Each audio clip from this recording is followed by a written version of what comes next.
Praise the Lord. पुन्हा एकदा एक नवीन विषय घेऊन मी आलेले आहे. आपण वचनाला सुरुवात करण्यापूर्वी आपण एक प्रार्थना करू. पवित्र पवित्र पवित्र सेनाधीश प्रभू परमेश्वर बाप्पा, स्तुतीस पात्र आणि भयस योग्य अशा आमच्या प्रेमळ परमेश्वरा, तुला येशू ख्रिस्ताला व पवित्र आत्म्याला मान, महिमा, गौरव, सन्मान आता आणि सदा सर्व काय युगानुयुग असो. प्रभू, जे काही वचन आम्ही आता वाचणार आहोत, त्याच्याबद्दल मनन करणार आहोत, ते आमच्या बुद्धीने आम्हाला समजू शकत नाही. तर प्लीज कृपया करून प्रभू, तुझ्या पवित्र आत्म्याला आमच्याकडे पाठव. पवित्र आत्म्या, तू ये आणि तुझ्या वचनातील गूढ गहन रहस्य काय आहेत ते तू आम्हाला समजून सांग. मुख जरी माझं असलं तरी शब्द तुझे असू देत आणि आमच्याद्वारे तुझं गौरव होऊ दे. ऐकणाऱ्या प्रत्येकाला तू आशीर्वादित कर. प्रत्येकाचे आध्यात्मिक डोळे व आध्यात्मिक कान तू उघड आणि प्रत्येकाचा तू ताबा घे. ह्या मीटिंगचा तू ताबा घे आणि तुझं गौरव आमच्याद्वारे होऊ दे. ही सर्व प्रार्थना धन्य तारणाऱ्या येशूच्या नावात मागते आणि स्वीकारते. म्हणूनच हे पित्या, तू ही प्रार्थना ऐक. आमेन. तर आज आपण बघणार आहोत योहान कृत शुभवर्तमान याचा पहिला अध्याय आणि 43 ते 51 हे वचन आपण बघणार आहोत. योहान कृत शुभवर्तमान याचा पहिला अध्याय 43 ते 51 मी वाचते. दुसऱ्या दिवशी त्याने गालिलात जाण्याचा बेत केला. तेव्हा फिलिप त्याला भेटला.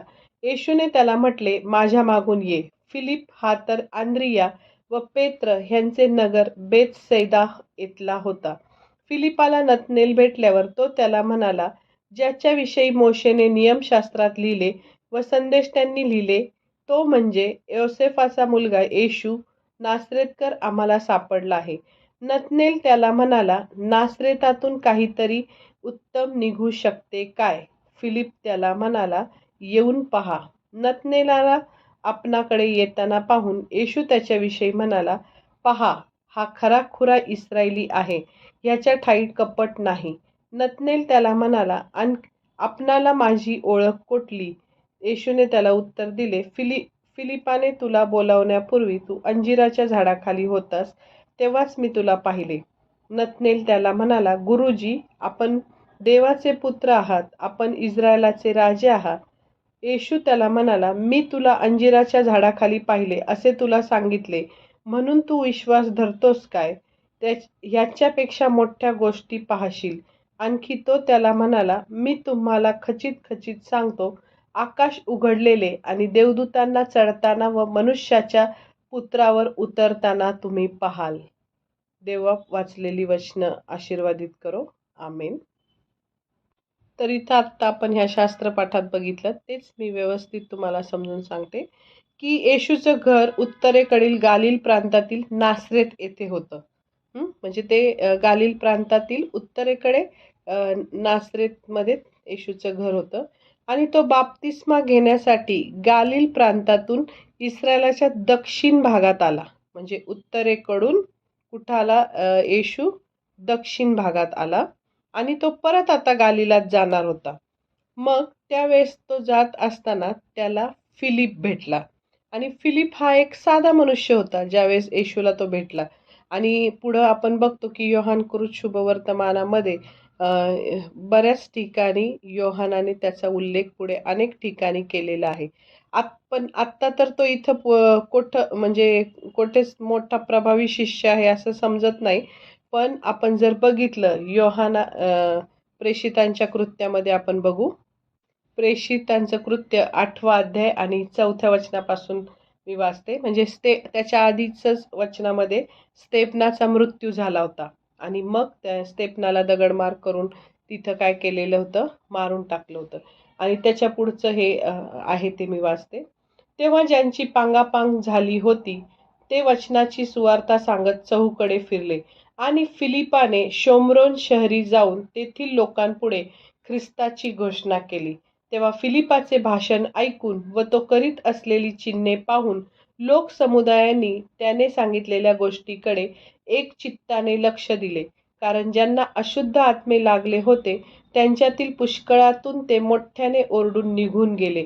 पुष्कळ पक्षघाती व पांगळी माणसे बरी झाली आणि त्या नगरात आनंदी आनंद झाला. म्हणजे इथं आपल्याला स्पष्ट इथं समजतं की प्रेषितांच्या कृत्यामध्ये की हे फिलिप हा पण काय होता, खूप पॉवरफुल काय होता, येशूचा काय होता, शिष्य होता.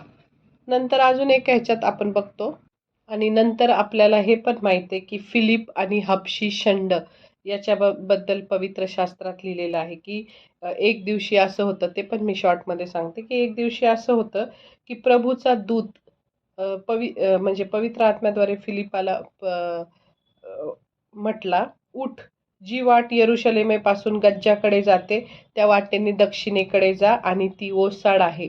आणि तो उठला आणि निघाला आणि तिथं त्याला कोण भेटलं, तर एक षंड, तो कुशी लोकांच्या एक राणी होती, तिचा तो मोठा अधिकारी होता. आणि मग तो तिथं रथात बसून यशया संदेष्टाचा ग्रंथ तो वाचत बसलेला. म्हणजे तो आधी यरुशलेमेत उपासनेसाठी आलेला होता, प्रार्थना करण्यासाठी. आणि तो परत जात असताना रथात बसून यशया संदेष्टाचा ग्रंथ वाचत होता. आणि तेव्हा आत्म्याने नाही का, आत्म्याने फिलिपाला सांगितलं, जाऊन रथ गाठ. आणि मग फिलिप आहे ना खूप धावत गेला आणि त्या धावत गेला तेव्हा त्याला दिसलं रथामध्ये यशया संदेष्टाचा ग्रंथ वाचताना.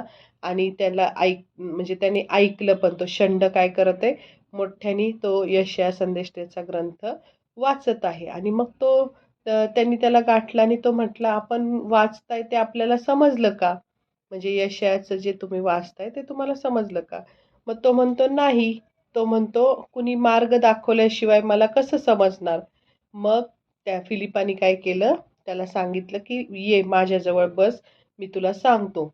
आणि मग जो तो शास्त्रलेख वाचत होता तो होता यशया 53. मग तिथं असं लिहिलेलं होतं, तो वाचतो, त्याला मेंढरासारखं वधासाठी नेले आणि जसे कोकरू कातरण्यापुढे पुढे गप्प असते तसा तो आपले तोंड उघडीत नाही. त्याच्या लीन अवस्थेत त्याला न्याय मिळाला नाही. त्याच्या पिढीचे वर्णन कोण करील, कारण त्याचा जीव पृथ्वीवरून घेतला गेला. मग तेव्हा षंडाने फिलिपाला म्हटलं की मला कृपा करून सांग, संदेष्टा कोणाविषयी असे म्हणतो, स्वतःविषयी की दुसऱ्यांविषयी. मग तेव्हा त्याला काही समजलंच नव्हतं ना षंडाला. मग तो काय म्हणतो, मग फिलिपानी त्याला सांगायला सुरुवात केली पवित्र आत्म्याद्वारे. आणि फिलिप त्याला म्हणतो की म्हणजे स्टार्टिंग पासून सगळी येशूविषयीची त्यांनी काय केलं, सुवार्ता सांगितली की हे यशया 53 म्हणजे येशूचं ह्या पृथ्वीवर येण्यामागचं काय उद्देश आहे, काय येशूने कार्य केलं, कशासाठी आला, मानव जातीच्या उद्धारासाठी, हे सगळं त्यांनी स्टार्टिंगपासून, उत्पत्तीपासून ते येशूच्या मरणापर्यंत त्यांनी त्याला व्यवस्थित, आणि येशूच्या पुनरुत्थान नंतर मग तो 40 दिवसांनी कसा वर घेतला गेला, हे सगळं त्याला डिटेलमध्ये सांगितलं. आणि मग षंडाला हे सगळं कळालं. म्हणजे जोपर्यंत त्याला हे समजलं नव्हतं, फिलिपानी सांगितलं नव्हतं, तोपर्यंत तो नुसता वाचत होता. पण त्याला त्याचं पवित्र आत्म्याचं दान नसल्यामुळे त्याला ते काहीच समजलं नाही. आणि मग ज्या वेळेस फिलिपाला पवित्र आत्म्याने सांगितलं त्यावेळेस मग त्याला समजलं. आणि लगेच तो षंड म्हणाला की जेव्हा ते जात होते तेव्हा ते वाटेने जात असता एका पाणवठ्याजवळ आले. आणि त्यावेळेस तो षंड फिलिपाला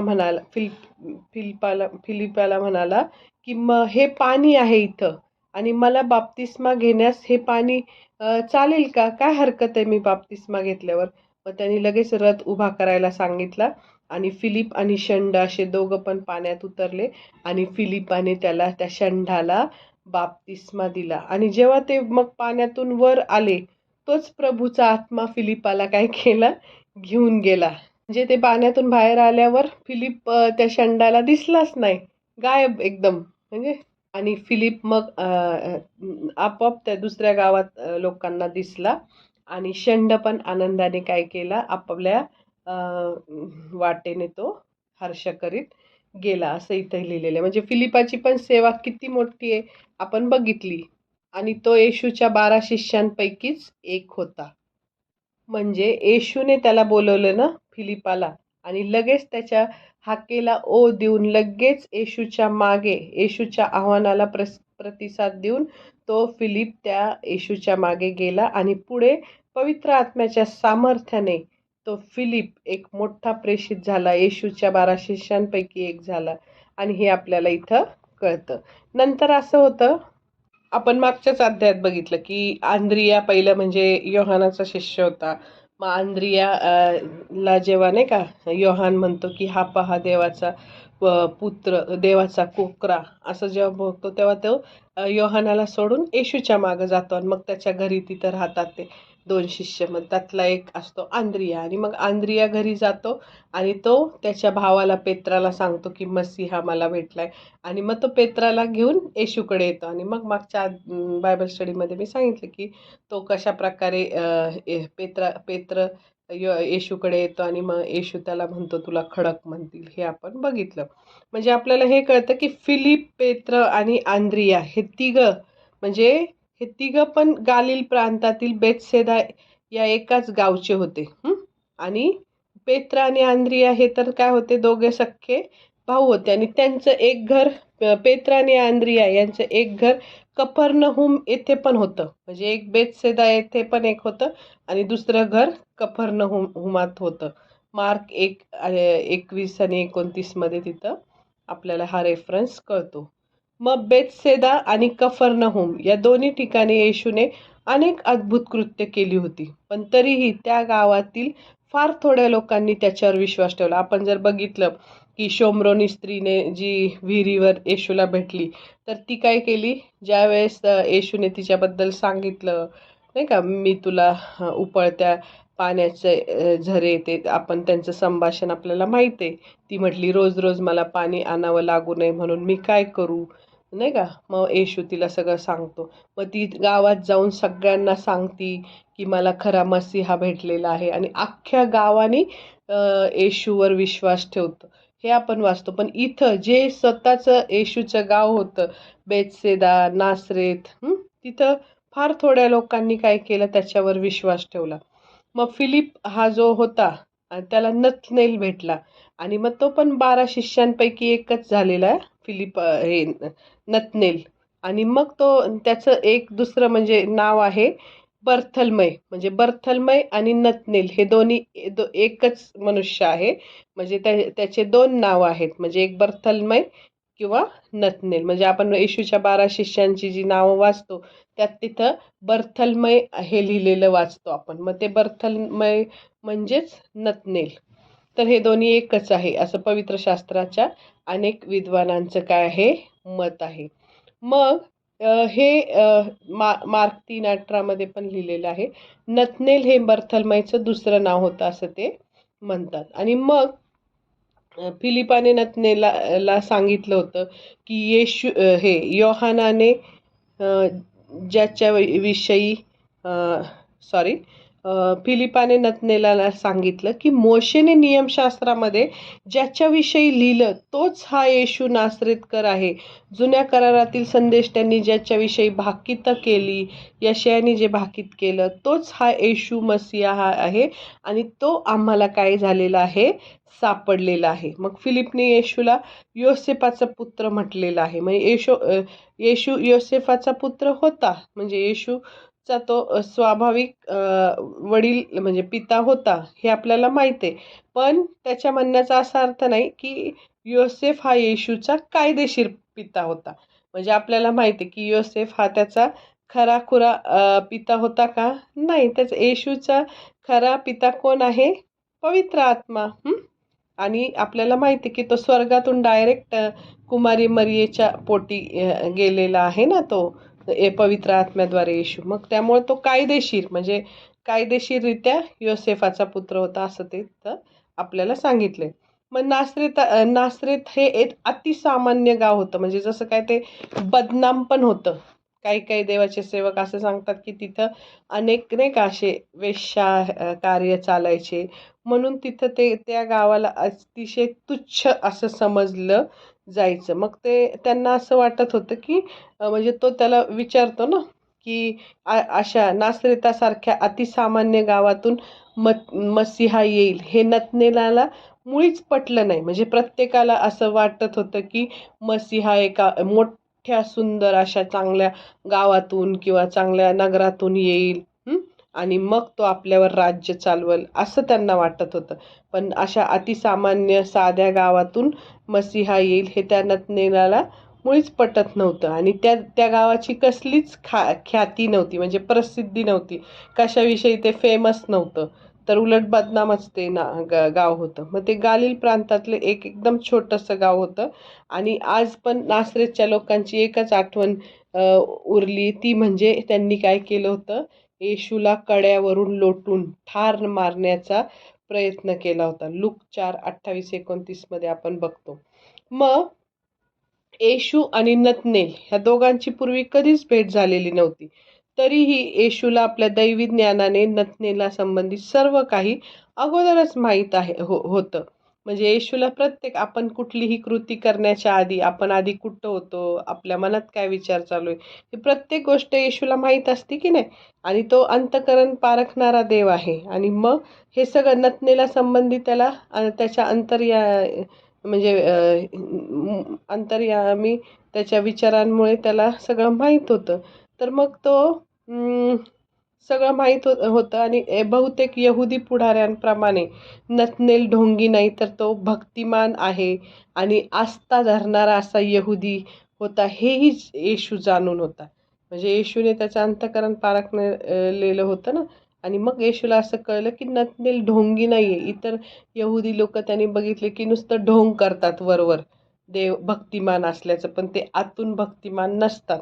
मग त्याला ते कळलं येशूला की तो असा ढोंगी नाहीये, तर तो भक्तिमान आहे, आस्तेवाई खरा यहुदी आहे, हे येशू काय होता, जाणून होता. आणि मग आपल्याला हे कळतं 48 आणि 49व्या वचनात आपण वाचलं मगाशी, की येशूला आपल्याविषयी संपूर्ण माहिती आहे. हे पाहून नतनेलाला खूप मोठं आश्चर्य वाटलं. नाही का, येशूने त्याला सांगितलं, हा तू मला भेटण्यापूर्वी आधी नाही का अंजिराच्या झाडाखाली होता वगैरे, सगळं येशू त्याचं सांगतो. मग तो त्याला एकदम आश्चर्य वाटतं की नतनेलाला.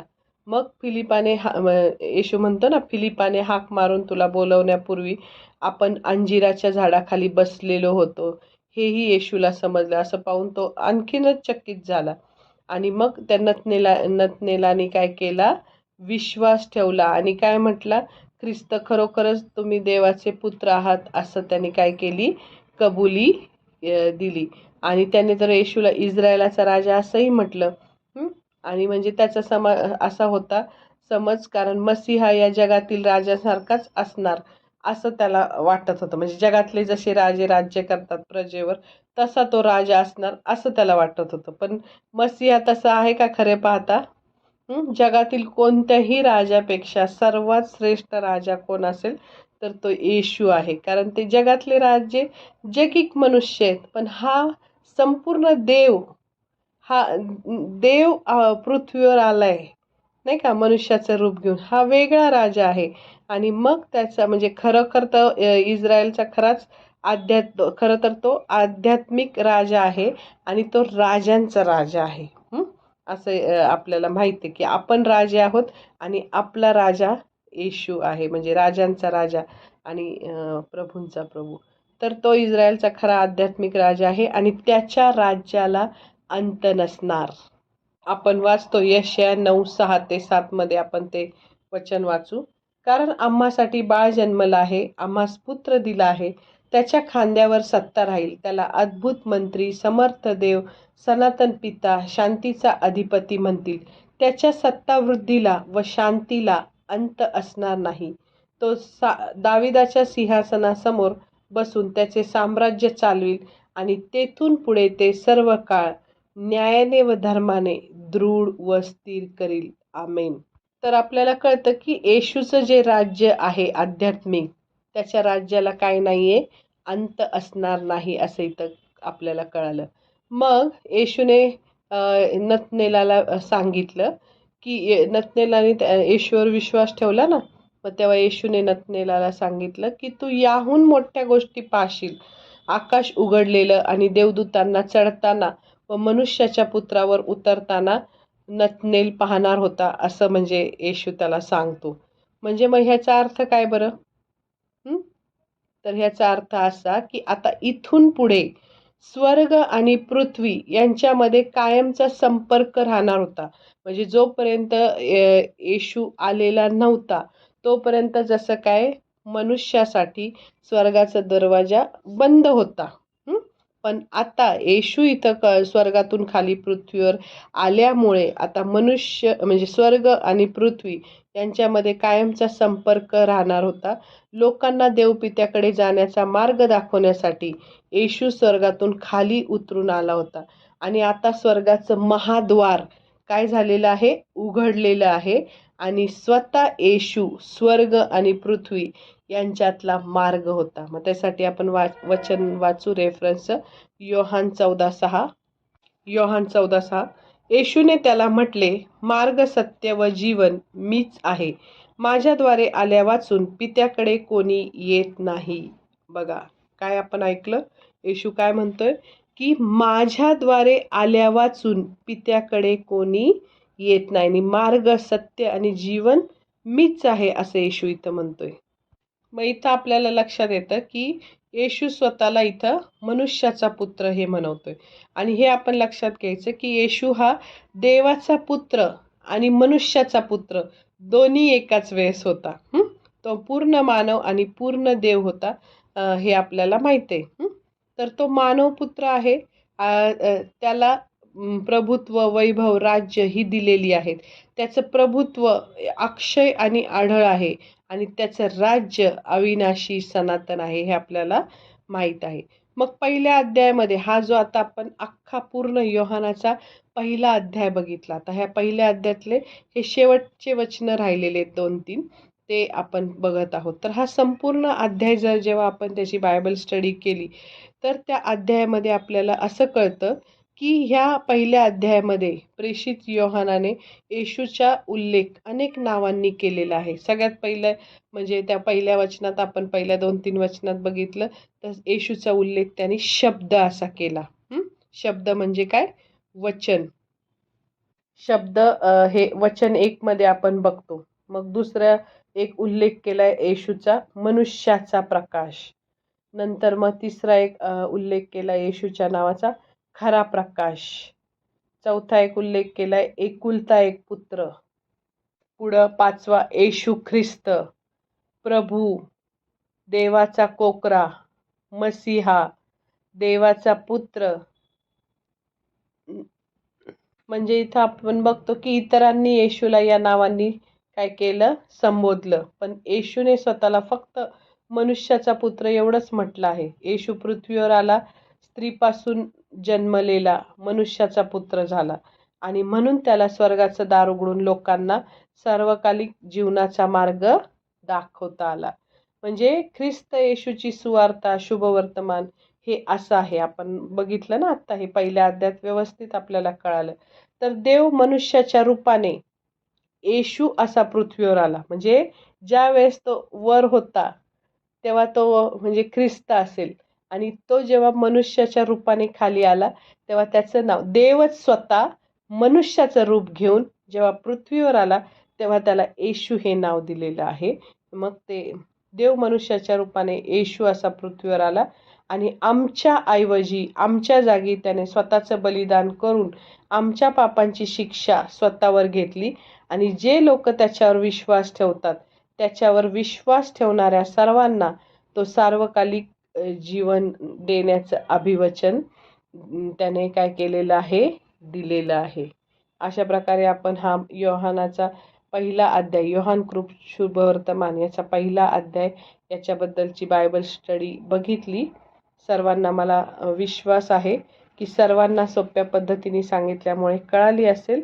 सगळ्यांना खूप खूप धन्यवाद आणि देवाला खूप खूप धन्यवाद. देवाने मला मार्गदर्शन केलं आणि पवित्र आत्म्याद्वारे हे वचनाचा उलगडा सांगण्यास मदत केली. म्हणून देवाला धन्यवाद. Thank you Jesus, thank you Lord, thank you Holy spirit. आणि सर्वांनाही खूप खूप धन्यवाद. थँक्यू.